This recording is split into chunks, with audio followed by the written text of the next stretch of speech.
It is undeniable that in the majority of today's society, graffiti is viewed as a problem and not an art. This belief is so widespread because of the fact that it is so easy to overlook it and merely see it as vandalism. Up until now, even I never gave graffiti a second look, despite seeing it constantly. However, now that I have learned to look deeper into a piece, I truly understand that with graffiti, there is so much more than meets the eye. In reality, it is an art form that reflects a deep culture and comments on a wide range of social and political topics.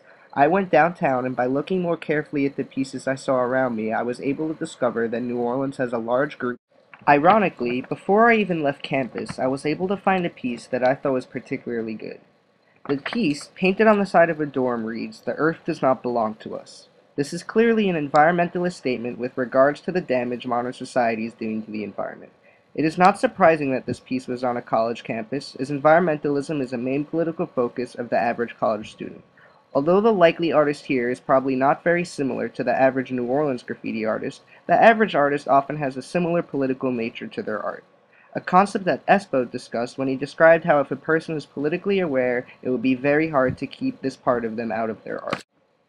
When I went downtown, I quickly discovered that I would have to venture off of main streets if I wanted to find any graffiti. This is not surprising, as on well-lit main streets, they would not have enough time to put up even a simple tag before the police would see them and they would be arrested. However, once I turned onto more isolated streets, I quickly began to see pieces. One of the first things I saw was quite different from the style I was expecting. This piece consisted solely of the golden arches, the famous logo for McDonald's. It was placed on a wall right around the corner from a street that had multiple large corporation chains on it.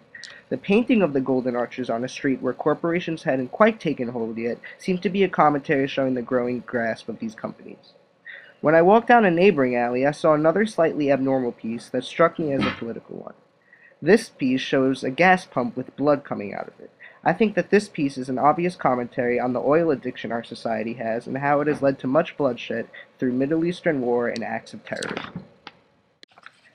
Upon walking further down, I began to see the same tags over and over again amongst many random ones. The main tags I began to recognize were Zeke, Kaiser, Amik, and Snake. These tags seemed to be randomly placed and unconnected until I discovered an alley that they had all completely covered together. On top of tags everywhere, each artist had various throw-ups, and the other artists signed each other's. One throw-up that did not clearly identify with any artist and had all of their names signed led me to believe that these artists were part of a crew. There was another group throw-up that included another artist's name, Peace, which showed that perhaps this crew was even larger than I thought. One interesting tag by Zeke I found had a very different style as the handwriting was much simpler.